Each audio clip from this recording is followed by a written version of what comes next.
Mouseketeers, welcome to the Disneyland Beat, where our toes tap to a Disneyland drum. And we always whistle while we work. Today, we head up the Visp to Zermatt, Switzerland, and the Alps. All the way to the Matterhorn mountain. And we never even have to leave Disneyland. For your safety, remain seated with your seatbelts fastened, keeping your hands, arms, feet, and legs inside the bobsled. And be sure to watch your children. Auf Wiedersehen.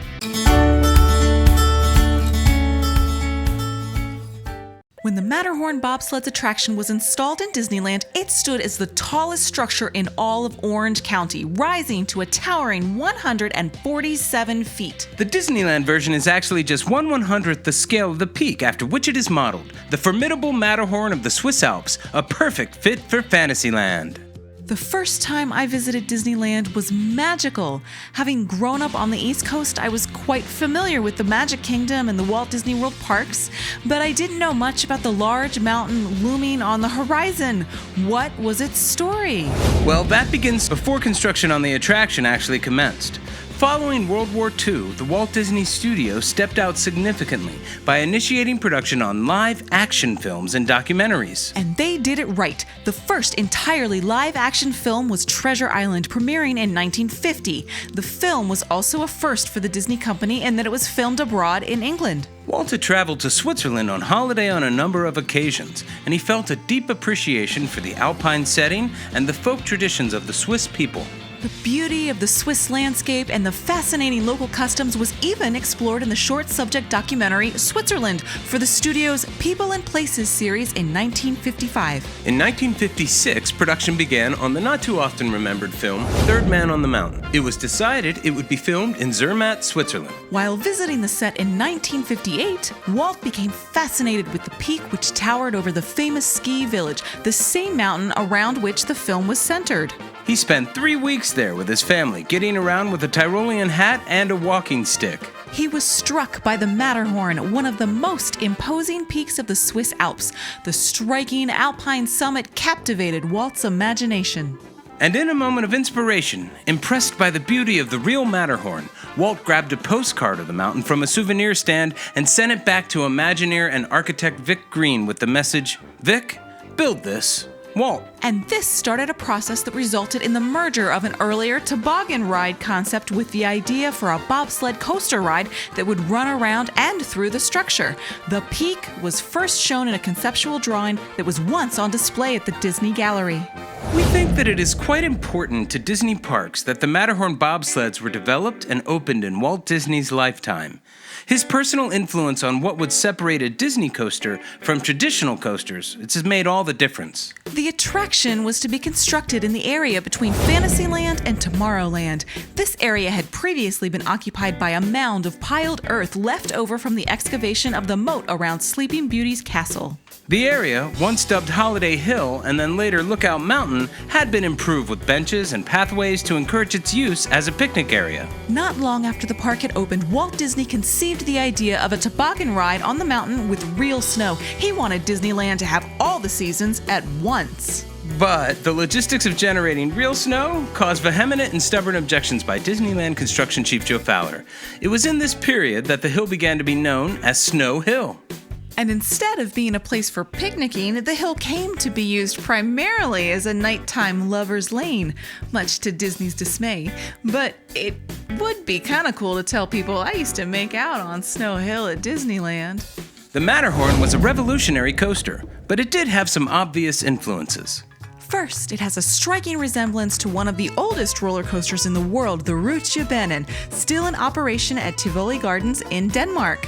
While it features more traditional dips to leap, which really look fun by the way, it has an icy theme with caves and even an Abominable Snowman. Also, in the 1950s, Wild Mouse-style roller coasters were beginning to be developed and got the attention of Disneyland executives, who began to consider applying this emerging technology to the creation of a toboggan-themed coaster ride on an artificial mountain at the site. Construction of the Mighty Mountain began in 1958, and it opened along with the monorail and the submarine voyage in June of 1959. The attraction's designers faced a significant challenge during construction because of the Skyway, which was a gondola that transported guests between Fantasyland and Tomorrowland. The mountain structure had to be built with large cave-like openings in the mountain so it could pass through. Fortunately, this solution made for a more interesting Skyway experience by creating the illusion of traveling a greater distance. Built by coaster builder Aero Development and WED Imagineering, it was the first tubular steel roller coaster in the world.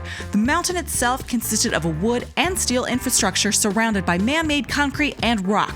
It is also the first roller coaster with an electric dispatch system and sensors placed throughout the ride that allow multiple trains to operate on a single track at the same time.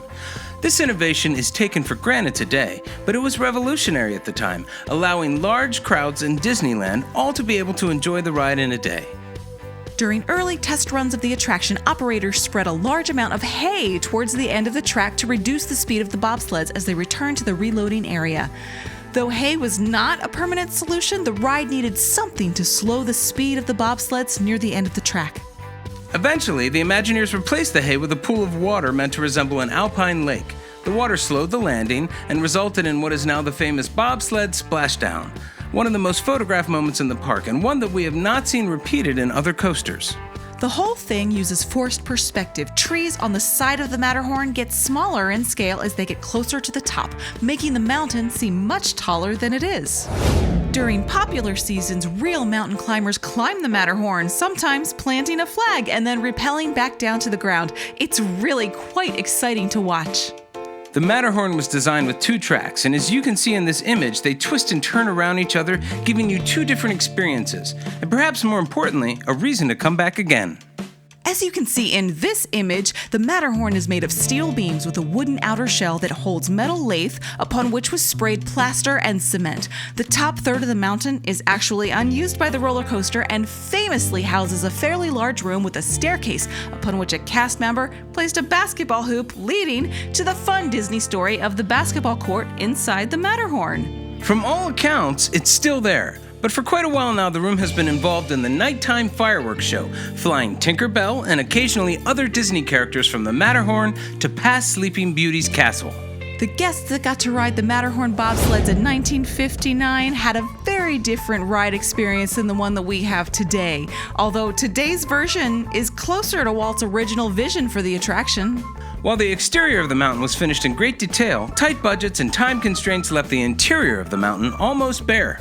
At some point early on, the metal beams were wrapped with burlap to try and take away the industrial feel of the interior of the mountain, which was somewhat effective, but got pretty smelly.